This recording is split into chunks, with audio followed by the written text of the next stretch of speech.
En Afrique du Sud, les régions d'Emalahleni, Klerksdorp et Beaufort West sont les 3 nouvelles déclarées officiellement zones de développement des énergies renouvelables.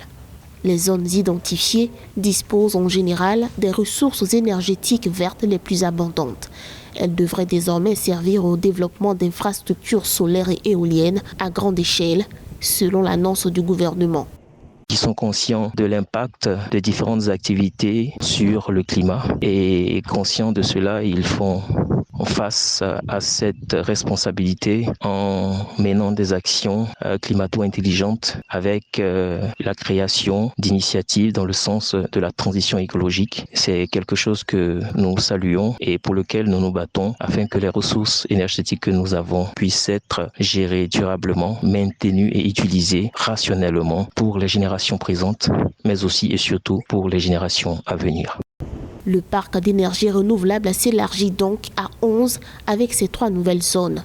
Et l'Afrique du Sud en a grandement besoin pour espérer réduire ses émissions de CO2 de 42% d'ici 2025, puis passer à une électricité décarbonée d'ici à 2050. Jusque-là, l'énergie est produite à plus de 90% grâce au charbon. Gros danger pour le climat. L'Afrique du Sud s'est engagée à réduire ses émissions de gaz à effet de serre. Elle œuvre en ce sens à la mise en place d'une économie et d'une société avec des faibles émissions et résilientes au changement climatique.